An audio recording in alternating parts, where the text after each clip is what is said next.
Good evening, friends, and this is Deepak Singh. And on behalf of AQ Bias, we'll be discussing the topic of PM CARES Fund, which is in news since last year. ये पिछले साल 2020 में इसको constitute करा गया था in the background of corona virus pandemic, जो अभी भी चल रहा है. और ये न्यूज़ को काफ़ी क्रिटिसिज्म है क्योंकि इसको अप्रिशिएट भी करा जा रहा है for making big donations for various causes for dealing with the corona virus pandemic, but it is also being criticised on the issue of transparency and other aspect like what was the need of this fund when already we have funds like National Disaster Response Fund, Prime Minister National Relief Fund and State Disaster Response Fund. So in this background let's discuss the topic of PM CARES Fund. पहले तो ये discuss कर लेते कि news में क्यों था, क्योंकि कुछ दिन पहले government of India allocated 40 crores. Okay, just one second. Yes. So Government of India allocated 40 crores for establishment of a COVID hospital by DRDO at Murshidabad and Kalyani in West Bengal. तो ये उन्होंने promise करा था, ये deliver कर दिया. And apart from that covid dedicated hospitals have also been established in Bihar, Delhi, Jammu and Srinagar. So यहाँ पे पीएम केयर्स फंड इसलिए न्यूज़ में था. Now let's have a brief overview of what is it and will do the critical analysis. तो PM cares fund जैसे मैंने बोला था 27 मार्च 2020 को इस्टेब्लिश करा गया था. And this fund is use to deal with the corona virus pandemic as well as other kind of pandemics which might arise in future. So ये पेंडेमिक्स को रिलेटेड ही, ऐसे कोरोना वायरस जैसी सिचुएशन को जो future में आएंगी उसको deal करने के लिए ही बनाया गया है.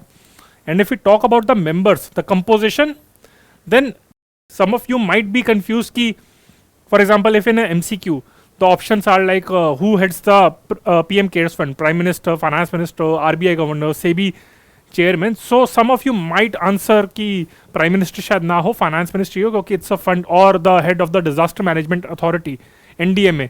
But the correct answer is इसका Prime Minister ही trustee है as the name says, and apart chairman है, and apart from that various trustees are always there जो Government of India में इस टाइम पे BJP गवर्नमेंट में जो की पोजीशन होल्डर्स हैं, that is Finance Minister Nirmala Sitharaman, then Defense Minister Rajnath Singh ji, and our Home Minister Amit Shah, who is the closest advisor of Prime Minister Modi. So these three ministers, Defense, Home Affairs, and Minister of Finance, these three are also the trustees of this fund, apart from Prime Minister being the chairman of this fund. And all the donations to this fund will be exempted from the income tax under Section 80G. तो अगर आप इस fund में donate करेंगे तो कोई income tax आपकी exemption नहीं लगेगी, ये उसमें सेविंग्स में माना जाएगा. तो ये हमारा हो गया की overview. These are the key facts. So these facts are relevant for your prelims point of view. But as you can see there is no legal backing to this. ये एग्जीक्यूटिव ने ऐसे ही बना दिया, प्राइम मिनिस्टर जी ने बना दिया, उनका मन आया बना दिया. पार्लियामेंट का कोई अप्रूवल नहीं लिया था. So there is no parliamentary oversight. अगर होता तो मैं बिल्कुल आप लोगों से शेयर करता कि under which act it has been constituted. तो ये किसी एक्ट के अंदर नहीं है. It is doesn't have a legal backing. So this is one of the criticism. अब हम इसका क्रिटिकल एनालिसिस करते हैं. So the first critical analysis is like if you talk about like what was the need of this fund, what are the key criticism. ये fund starting से ही controversy में है. तो पहला क्रिटिसिज्म तो ये है कि एग्जीक्यूटिव ने अपने आप ये फंड बना दिया and there is no legal backing to this. For example we have a fund by the name of national disaster response fund and that we will cover in detail after PM CARES Fund because वो भी कुछ time पहले news में था.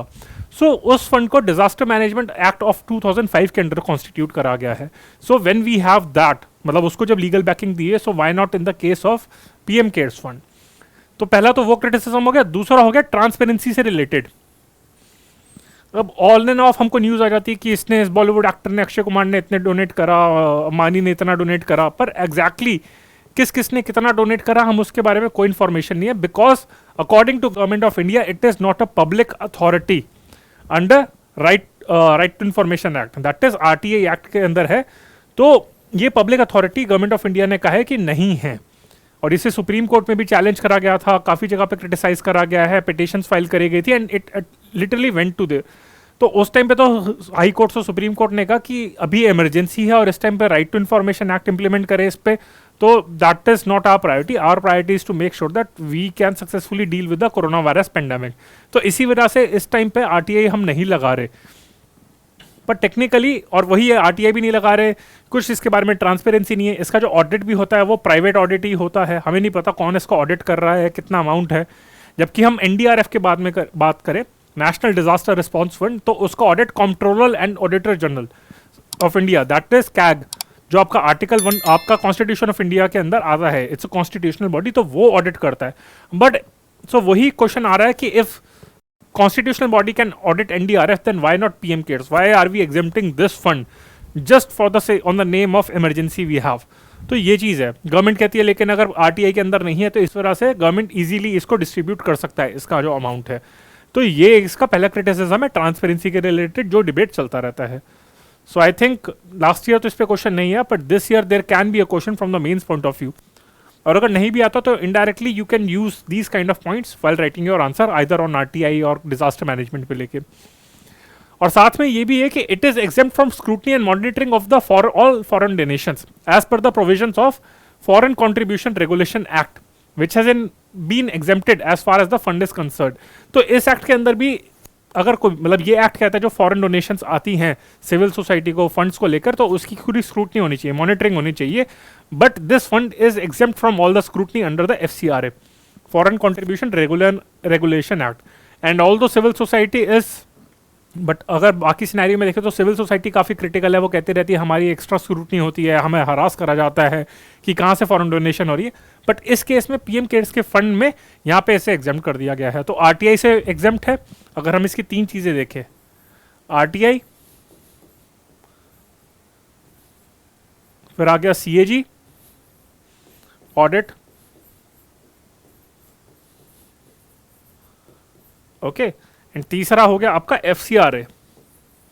तो तीनों से इसको एग्जेम्प्ट करा गया है. सो दैट्स व्हाई ये ट्रांसपेरेंसी के रिलेटेड इश्यूज हैं. Okay,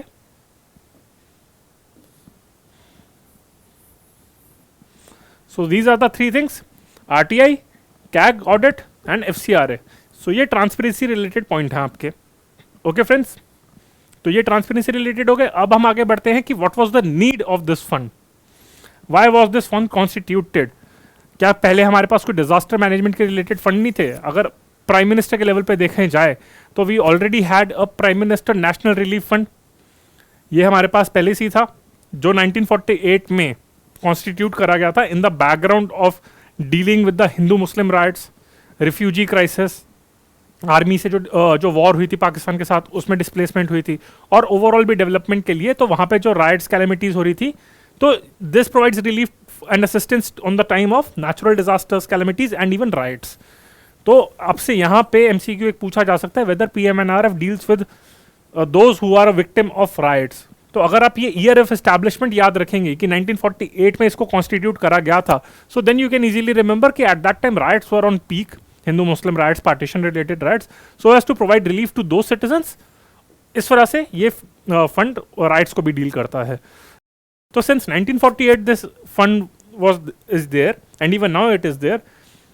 And if we see at the time of constitution of PM CARES fund, that is in 27th March 2020, so even at that time a total amount of 3800 crores, 3800 crore, 3800, 3800 crore का amount already उस fund में अनस्पेंट पड़ा हुआ था.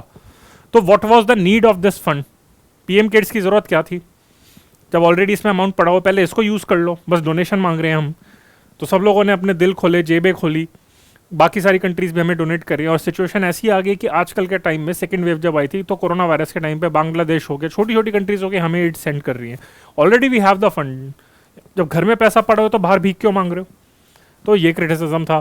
पर फिर यही argument मतलब कहा जाता है कि शायद इस वजह से करा, मतलब obviously we don't have any official proof of that, but some people allege that all the political parties, opposition parties, and even some civil society people apart from media members, they criticize or they think that this fund was constituted by Prime Minister Modi ji so as to leave his legacy, so as to show people that yes, even your Prime Minister is doing these kind of things, and he wants to remove the legacy of Pandit Jawaharlal Nehru. So he never wanted that fund which was constituted during his tenure to be there for using in the assistance of आपका corona virus को deal करने के लिए. उस time पे जो victims को assistance provide करी जाती है. तो इसी वजह से शायद उन्होंने अपना पर्सनल एजेंडा था एंड मार्केटिंग के चक्कर में उन्होंने करा, but still again it's an allegation, there is no proof of that. So like prime minister of, ये जो है आपका PMNRF, that is also manage by prime minister office.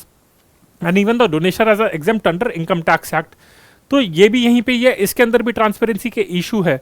तो सिमिलरली यही कह रहे थे कि we don't need this, all the features are there already in PMNRF, so there was no need of that, either at least नाम change कर जाते तो उस फंड की जरूरत कुछ थी नहीं। तो this is the comparison with PMNRF। अब इसका अगर हम डिबेट देखें, काउंटर आर्ग्यूमेंट्स देखें, तो what were the arguments level given by prime minister Modi ji and his team, और जो उनके भक्त थे उन्होंने क्या क्या दिया। उन्होंने कहा कि PMNRF का कोई डिफाइंड ऑब्जेक्टिव नहीं है, ये सारे नेचुरल डिजास्टर्स, कैलेमिटीज और इवन राइट्स उसको डील करता है, बट PM केयर्स का एक डायरेक्ट ऑब्जेक्टिव है, और वो है कि अभी इस टाइम पे उसको कोरोना वायरस से डील करना है, and in future it will deal with similar kind of pandemics. तो ये उसका डिफाइंड ऑब्जेक्टिव है। But again the counter argument was given by experts that अभी तो कोरोना वायरस के लिए है, 1-2 साल में खत्म भी हो जाएगा, but what after that, will he dissolve this fund? और इफ अगर फ्यूचर पैंडेमिक्स में डील करने हैं and there some occur some kind of natural disaster और समथिंग, सो क्या उस फंड को यूज नहीं करा जाएगा? तो ऑलरेडी जब फ्यूचर में similar kind of situations, pandemics को डील करा जाएगा, सो सिमिलरली उसका ऑब्जेक्टिव ऑलरेडी डाइल्यूट हो ही जाएगा। So this argument doesn't hold true. साथ में ये उनका आर्ग्यूमेंट कहा जाता है ट्रांसपेरेंसी पॉइंट ऑफ व्यू से, ये कहा जाता है कि the fund from the PM cares fund can B use more quickly if it is not under RTI, but again it's a debatable thing, it is prone to corruption। वो जो funds का misuse है पता ही नहीं है, because it is said that you don't have to be honest। I discuss this line in the topic of आपका appointment of election commissioners, that is also there at YouTube at the ACube IS channel, जो मैंने conduct करा था कुछ दिन पहले। तो उसमें मैंने quote use करा था कि you don't have to be just honest as a public authority, you have to show also that you are honest। it's just know that कि आपको पता है। जैसे हमारे मनमोहन सिंह जी के बारे में कहा जाता था, लोग यही क्रिटिसिज्म करते थे कि आपके नीचे करप्शन हो रही है, ऑल दो प्राइम मिनिस्टर ऑनेस्ट है पर उनके नीचे तो हो रही है ना करप्शन, तो ये थोड़ी कि प्राइम मिनिस्टर ऑनेस्ट है बाकी सब करप्शन कर लें। तो सिमिलरली इस केस में भी यही कहा जाता है कि मोदी जी चाहे ऑनेस्ट हो सकते हैं, but what about his junior politicians, won't they misuse it? तो ये क्रिटिसिज्म है। और साथ में ये भी कहा है कि इसमें जो डिस्टिंक्शन के बारे में, there is know like real distinction जो उनके ऑब्जेक्टिव्स के बारे में है, क्योंकि हमें पता नहीं उसके जो फॉर्मिंग डॉक्यूमेंट्स हैं कहाँ पे लिखा है कि ये सिर्फ उसी पर्पस के लिए यूज़ करा जाएगा, फ्यूचर में बाकी पर्पस के लिए यूज़ नहीं करा जाएगा। तो यही चीज़ आपके आता है क्रिटिसिज्म, और मतलब what these are the arguments given by government of India and these were the counter arguments. So this is the critical analysis related to this about the comparison of PM cares with PMNRF। And then there are other criticism that अभी तो हमने PMNRF के साथ ही इसका comparison करा है, but then even critics said that कि apart from PMNRF we already have another fund by the name of NDRF, which is a legal fund under Disaster Management Act of 2005 and which is used to supplement all the funds of the state governments, and state governments also have their SDRF, State Disaster Response Fund। Again I would say that there are two kind of NDRF, okay? एक ये national disaster response तो ठीक है, एक force होती है, एक fund होता है। तो नॉर्मली अब फोर्स के बारे में पढ़ते रहते हैं, पर मैं फंड के बारे में बात कर रहा हूँ जिसके बारे में बहुत कम लोगों को पता है। और इनफैक्ट ये पिछले साल इसलिए न्यूज़ में आया था, छोटी सी न्यूज़ आई थी कि इसको प्राइवेट डोनेशंस, यानी कि private institution and individual can donate into this fund. तो ये चीज़ आ गई आपकी। तो यही कहा जाता है कि स्टेट्स के पास जो फंड्स हैं उनको स्ट्रेंथन करना चाहिए था। NDRF ऑलरेडी है जो लीगल है, so there was no need of PM cares fund. That's my personal opinion and I have already given some valid points, but if you want to differ then you can type in the comment box and you can give your justification for that। and ये हमारा हो गया PM cares fund का topic. अब हम discuss करते हैं एक छोटा सा टॉपिक, रिलेटेड टॉपिक NDRF के बारे में, क्योंकि एक तो ये PM केयर्स फंड के कंटेक्स्ट में ही इंपॉर्टेंट था, और दूसरा ये भी इंपॉर्टेंट है कि इसमें एक और डेवलपमेंट हुई थी, एंड वो डेवलपमेंट ये थी कि पिछले साल जून 2020 में इस फंड को, because private institution and private individual, in short private parties, जो भी प्राइवेट लोग हैं उनको के लिए फंड ओपन कर दिया गया था फॉर डोनेशन। अभी तक ये फंड पब्लिकली फंडेड था, इस पर सेस लगाया जाता था, तो private institutions and private parties इसको नहीं कर पा रहे थे, बट अभी इसके लिए ओपन कर दिया गया था। नाउ ये तो जून पिछले साल 2020 में करा गया था, so that's why it is in news. And another report was published in I think May or something, मतलब this year itself, that till February or March, from last June till this February or March only 67,000 or 70,000 rupees, not crores. So only 60-70,000 rupees have been donated to this National Disaster Response Fund from private individuals. So rest of them are donated to PM CARES. Because already वो fund था, इसके बारे में तो किसी को पता ही नहीं है, तो इतना ही अमाउंट सिर्फ करा है. एक्चुअली उस फंड में अमेंडमेंट इसलिए करी गई थी क्योंकि कुछ लोग क्रिटिकल थे कि पीएम केयर्स में हम नहीं करेंगे, ट्रांसपेरेंसी नहीं है. So to address their need and to silence the opposition parties they did this amendment. तो ये था. अब इस बैकग्राउंड में हम पढ़ लेते हैं एनडीआरएफ के बारे में. तो पहली बात तो ये, इसके अगर फीचर्स पढ़े हम, तो it is a fund manage by government of India, central government. And what is the purpose? It is वही है, मतलब इसका ये पर्पस है कि स्टेट डिजास्टर रिस्पॉन्स फंड है. एनडीआरएफ जैसे है ना, तो उसी की तरीके से एक एसडीआरएफ भी है. तो एसडीआरएफ को अगर स्टेट्स के पास जो एसडीआरएफ के अंदर फंड है और अगर वो फंड खत्म हो जाते हैं to deal with the natural calamities और डिजास्टर, तब NDRF will be used to supplement that. तो ये चीज आएगी. Now what kind of disasters और what kind of emergency situations are used, मतलब are dealt with this kind of fund. अब इसके बारे में हम पढ़ लेते हैं. ठीक है, अगर हम इसके बारे में पढ़ें तो इसमें आता है वही आपकी सारी नेचुरल कैलेमिटीज, अर्थक्वेक्स, मतलब जो सारे आप डिजास्टर मैनेजमेंट के सिलेबस में पढ़ते हैं. ये टॉपिक मैं डिजास्टर मैनेजमेंट के अंदर भी कवर करूंगा. तो all kind of calamities including pest attack, ये इंपॉर्टेंट है, are which are of severe nature are dealt with NDRF. ठीक है, तो वो सारे जो पेस्ट अटैक, मतलब सारे डिजास्टर हो गए, अर्थक्वेक हो गया, साइक्लोन हो गया, drought, fire, tsunami, flood, landslide, तो ये तो जोग्राफिकल हो गए. बट पेस्ट अटैक थोड़ा एक और भी है, जोग्राफिकल भी और एग्रीकल्चरल रिलेटेड भी है. तो in case they can, UPSC can ask you this question that what kind of natural calamities are dealt by this, whether cloud burst, avalanches, earthquake और दिस. तो उसमें अगर पेस्ट अटैक दिया जाएगा तो काफी लोग कहेंगे कि पेस्ट अटैक शायद ये डील नहीं करता, but the correct answer is ये पेस्ट अटैक को भी डील करता है. मतलब this fund can be used to counter pest attack. और ये इस वजह से इंपॉर्टेंट है because last year apart from corona virus we also face the locust situation. Locust काफ़ी सारे जो पेस्ट थे वो आपके वेस्ट एशिया से ट्रैवल करके, पाकिस्तान से ट्रैवल करके इंडिया में आ गए थे. तो लोग यही कह रहे थे कि भाई कभी अर्थक्वेक आ रहा है, कभी कोरोना वायरस आ रहा है, कभी लोकस्ट अटैक आ रहा है, क्या करें हम. तो ये पेस्ट अटैक को डील करने के लिए भी एनडीआरएफ यूज होता है. तो स्टेट गवर्नमेंट्स हैव फंड. अगर स्टेट गवर्नमेंट इनको डील कर लेती है, इन सारे चीज़ों को डील करने के लिए उनके पास अगर सफिशिएंट फंड्स हैं, देन इट्स फाइन. But अगर state governments are short of funds to deal with these kind of calamities, then NDRF is used to supplement the state governments. तो ये state government को assess करा जाता है. And again this is very much beneficial क्योंकि यहाँ पे actually states are at the forefront. वो होता है ना that we should go for local. तो local level पे, ground level पे तो states ही fight कर रही हैं. So what is the need of central government fighting? It's better to equip them. Central government का काम है उसको इक्विप करना, नॉट डायरेक्टली फाइट करना, क्योंकि स्टेट गवर्नमेंट्स बेटर पोजीशन में है फाइट करने के लिए. सो सिमिलर ये भी पीएम केयर्स का फंड है कि बहुत सेंट्रलाइज्ड हो रहा है ये. तो एनडीआरएफ का ये पर्पस हो गया. अब ये तो हो गया type of attack. But again my question is when, जैसा डिजास्टर होता है तो when it is used, whether it is use for disaster preparedness, disaster आने से पहले, या फिर सिर्फ डिजास्टर आने के बाद इसे यूज करा जाता है. ये मेरा क्वेश्चन है आपसे. तो आपके होता है डिजास्टर मैनेजमेंट की काफी सारे फेजेस होते हैं. डिजास्टर प्रिपेयर्डनेस, मिटिगेशन हो गया, रिस्क रिडक्शन हो गया, ये सब हो गया. बट ये जो फंड यूज करते हैं, ये it is use to provide relief to people who have been affected by disaster when the fund, state funds are inadequate. तो जब डिजास्टर लोगों को अटैक कर देता है उसके बाद ही ये यूज होता है. यानी कि लेकिन जब डिजास्टर नहीं आया होता, फॉर एग्जांपल अगर इस टाइम पे भी पीछे आए थे, आपका साइक्लोन आए थे आपके, तो आपके ईस्ट और वेस्ट कोस्ट दोनों में आपके ताउते आ गया था, फिर दूसरा भी आ गया था. तो ऐसे साइक्लोन्स को प्रिवेंट करने के लिए फ्यूचर में, तो जैसे होता है ना कि प्रिपेयर करना, अभी इस टाइम पे साइक्लोन्स नहीं आ रहे अभी इस टाइम पे, तो इस टाइम पे भी ऑलरेडी बेटर रहेगा कि स्टेट गवर्नमेंट्स स्ट्रैटेजीज अपनाएं. They should implement those kind of measures so as to be prepared in future. तो उस चीज के लिए SDRF या फिर NDRF यूज नहीं होता. It is only used when the cyclone or any kind of natural calamity strucks the people and then it is used to provide relief to the people. ठीक है, उनको funds provide करता है for their relief and all. It is not used for disaster preparedness, restoration, reconstruction and mitigation.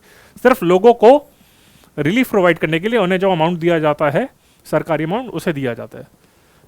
एक तो ये हो गया.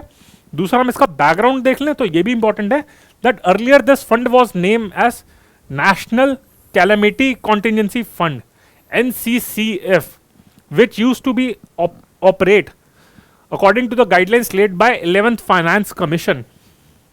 तो 11th Finance Commission की guidelines के according this fund used to work, but then in 2005 Disaster Management Act came into effect, and under that NCCF was renamed as NDRF, and accordingly the NDRF NCCF were merged into NDRF.